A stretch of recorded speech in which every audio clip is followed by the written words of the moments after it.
Hello everyone, welcome to my YouTube channel okay study point में आप सभी का बहुत बहुत स्वागत है। आज के इस वीडियो के माध्यम से हम कक्षा 10 के हिंदी महत्वपूर्ण 30 बहुविकल्पीय प्रश्न देखेंगे जो आपकी परीक्षा की दृष्टि से बहुत ही महत्वपूर्ण एमसीक्यू होने वाले हैं। आप लोग इस वीडियो को थोड़ा सा भी स्किप नहीं करेंगे और पूरा वीडियो देखेंगे जिससे आपको अच्छे से समझ में आ जाए और आप लोग साथ ही साथ नोट्स बनाते चलेंगे। ठीक है, चलिए पहला प्रश्न की तरफ बढ़ते हैं। रामचरितमानस के रचयिता कौन है? तो तुलसीदास जी। कौन है? तुलसीदास जी हमारे हैं। अगला प्रश्न, कबीर की भाषा क्या कहलाती है? तो सतुक्कड़ी। क्या कहलाती है? सतुक्कड़ी भाषा कहलाती है। अगला प्रश्न, कौन पद्मावत के लेखक कौन है? तो मलिक मोहम्मद जायसी जी। कौन है? मलिक मोहम्मद जायसी। अगला प्रश्न, सूर सागर के रचयिता कौन है? तो सूरदास जी। कौन है? सूरदास जी। रस के कितने अंग माने गए हैं? तो 5 अंग। कौन कौन से? ये आपको बाद में बताएंगे। श्रृंगार रस का स्थायी भाव क्या है?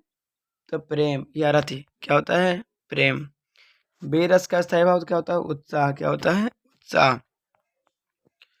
उपमा अलंकार में कौन सा शब्द प्रयुक्त होता है? तो सा सी सम सरिस। मान लो उपमा जी की आशा। ठीक है, अगर आपको कहें सा सी सम सरिस, ठीक है, अगर आप वर्ड दिखाई देते हैं तो आप लोग उसको उपमा जी का उपमा अलंकार मानेंगे।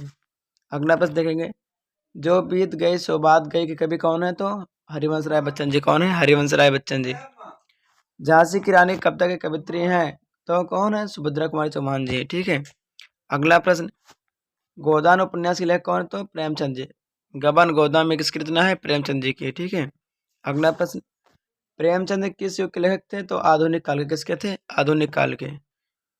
कामायनी के रचयिता कौन है? तो प्रसाद जी। कौन है? प्रसाद, जयशंकर प्रसाद जी। झरना, लहर, आंसू, कान कुसुम, महाराणा प्रताप का महत्व किसकी रचना है? सब ये जयशंकर प्रसाद जी की रचना है। ठीक है। अगला प्रश्न देखते हैं, मैथिली शरणागत किस काव्यधारा से जुड़े? तो राष्ट्रीय काव्यधारा से। ठीक है।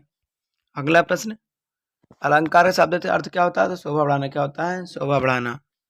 अगला प्रश्न देखते हैं, दोहा छंद में कुल कितनी मात्राएं होती हैं? तो 48। कितनी मात्राएं होती हैं? 48 मात्राएं होती हैं। छायावाद के 4 प्रमुख स्तंभ में कौन शामिल नहीं है? तो प्रेमचंद जी। कौन शामिल नहीं है? प्रेमचंद जी हमारे। भारतीय हिंदी के प्रवर्तक कौन थे? तो भारतेंद्र हरिश्चंद्र। कौन थे? भारतेंद्र हरिश्चंद्र जी थे। ठीक है। रचना शब्द किससे बना? तो रा और चा में हलंत प्लस ना प्रबल माता। रचना शब्द। ठीक है, इससे मिलकर बना हुआ है। संध का सही अर्थ क्या होता है? तो मिलन। क्या होता है? मिलना या मिलन। विलोम शब्द का अर्थ होता है विपरीतार्थी। क्या होता है? विपरीतार्थी। ठीक है, मतलब उल्टा। अगर दिन है तो उसका रात हो जाएगा, सुबह हो तो शाम हो जाएगा। ठीक है, समझ गए। अगला प्रश्न देखते हैं, निबंध शब्द किस भाषा से आया है? तो संस्कृत भाषा। किससे आया है? संस्कृत भाषा से। कविता का मूल उद्देश्य क्या है? तो उपदेश। क्या होता है? उपदेश होता है।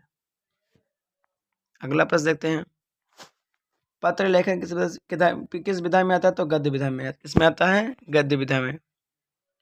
महाकाव्य का प्रमुख लक्षण क्या होता है?